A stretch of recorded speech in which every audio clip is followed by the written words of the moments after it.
Fala pessoal, tudo bem? Vamos lá para mais um episódio aqui do LedoCast. Seja muito bem-vindo. Toda semana a gente está trazendo aqui um bate-papo sobre espiritualidade, liderança e agora com esse novo quadro Vira Homem, que é sobre hombridade.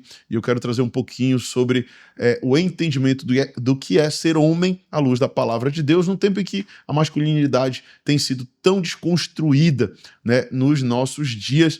E eu queria trazer isso à luz da palavra de Deus. Tem algo que eu tenho falado nesses últimos episódios, é que homens nascem do sexo masculino, mas hombridade é algo que se forma, é algo que se cria. Ou seja, você pode nascer macho, mas você se torna homem quando você é forjado homem. E é por isso que nós temos visto tantos homens aí já de muita idade, mas com pouca maturidade, né? E a imaturidade é justamente ter reações ou atitudes infantis na fase adulta.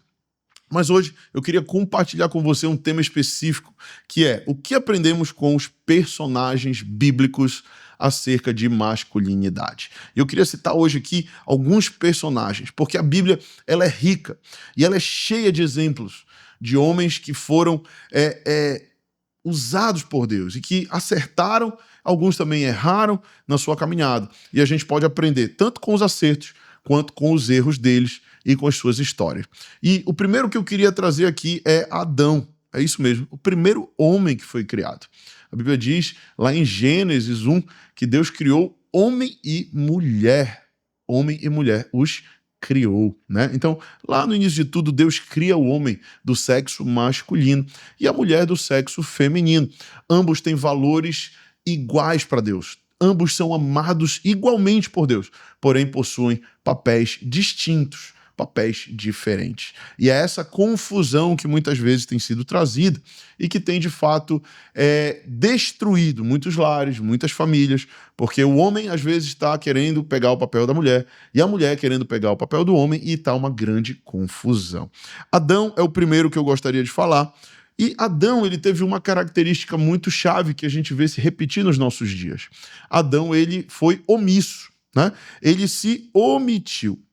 A gente vai ver que quando Eva é tentada ao pecado e quando Eva vai falhar com a tentação da serpente ao pecado, a gente vai ver Adão se omitindo, né? Se Adão fosse, de fato, líder da sua casa ou entendesse sua hombridade, ele teria falado, Eva, Deus disse que não é para a gente mexer nessa árvore, então não vamos fazer isso. Porém, a serpente vai fazer a cabeça de Eva e Eva vai fazer a cabeça de Adão. Se Adão tivesse se posicionado como líder da sua casa e da sua família, isso não teria acontecido. Mas ele foi omisso. E isso é um problema que muitos de nós, homens, tendemos a repetir se não tivermos revelação e clareza, que é num momento desafiador das nossas vidas, nós simplesmente formos coniventes ou omissos com pecados, com falhas, com erros. Então, como homens, precisamos sempre olhar na nossa casa, nas nossas esposas, né, na nossa família e entender que somos protetores do nosso lar, direcionadores do nosso lar. E se estamos vendo nossa esposa indo por um caminho que não é bom, precisamos repreendê-lo, corrigi-la, ensiná-la e não ser conivente com o pecado ou abraçar algo que não está certo à luz da palavra de Deus ou à luz dos princípios do reino de Deus. Homens, sacerdotes, eles defendem princípios. Então, Adão, ele vai ser esse tipo de homem que você não deve seguir, né? E eu também não devo seguir. Ele foi omisso e depois ele ainda botou a culpa na Eva. Quando Deus vai dizer, olha, o que foi que aconteceu, Adão? Deus não vai procurar Eva, Deus vai procurar Adão, porque a responsabilidade era dele. E Adão vai dizer, foi a mulher que tu me deste, né? Ou seja, tá botando em Eva e é em Deus o problema. Né? Ele não disse, olha, não, realmente eu caí, eu pequei, me perdoe, eu falhei.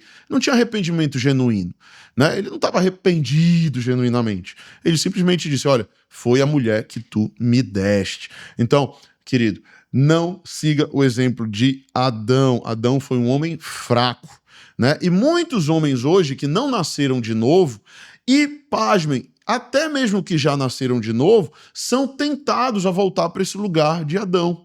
Né? Os que não nasceram de novo, de fato, seguem o ritmo de Adão. seguem na cegueira da omissão, da conivência. E outros que já nasceram de novo são tentados, são provados, são testados e muitas vezes caem nesse mesmo erro de omissão. José é o segundo exemplo de homem segundo a palavra de Deus, né? José é um exemplo de um homem íntegro e fiel. Nós vamos ver, inclusive, em Gênesis 39, José resistindo, vencendo uma tentação da carne.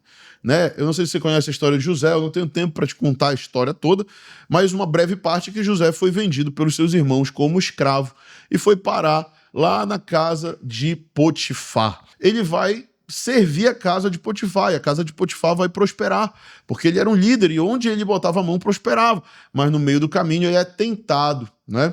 A mulher de Potifar vai tentar dormir com ele, vai tentar seduzi-lo, e nós vamos ver o caminho de um homem íntegro, de um homem reto, porque a gente vai ver ele fugindo dessa tentação. Ele não dorme com ela, pelo contrário, ele foge, e na hora que ele vai fugir, ela puxa sua roupa, e ele sai correndo nu. Ou seja, ele preferiu passar pela vergonha da nudez diante das pessoas do que passar a vergonha do pecado diante de Deus. Isso se chama integridade e fidelidade, em primeiro lugar, ao Senhor, né? E não a homens. Então ele decidiu honrar mais a Deus. Muitos encontrariam uma desculpa nesse momento para pecar, né? Ela é a mulher do meu Senhor, se eu não fizer, ela pode ela pode fazer coisa contra mim. Podiam procurar uma série de narrativas para o pecado, que é o que muitos fazem hoje. Procuram narrativas para esconder a podridão. Mas José não. José vai ser firme, vai dizer não, vai correr nu, né? E vai vencer aquele tempo difícil. E pela sua fidelidade, ele vai ser... ela realmente vai falar mal dele, ele vai ser preso, vai para o cárcere, e a Bíblia diz que lá no cárcere ele se torna líder do cárcere, né? Porque homens íntegros e homens fiéis, não importa onde eles estão, a mão de Deus está com eles e os abençoa e floresce até mesmo no cárcere. José vai florescer. Depois a história vai desenrolar, ele vai sair do cárcere, vai se tornar governador do Egito e vai salvar milhares de pessoas, né, através da sua liderança, ok? E inclusive vai perdoar seus irmãos que o venderam. Eu gosto muito do exemplo de José, um homem reto e íntegro diante de Deus. E o terceiro e último é Pedro, né? Pedro é um exemplo de um homem instável, impulsivo, mas restaurado.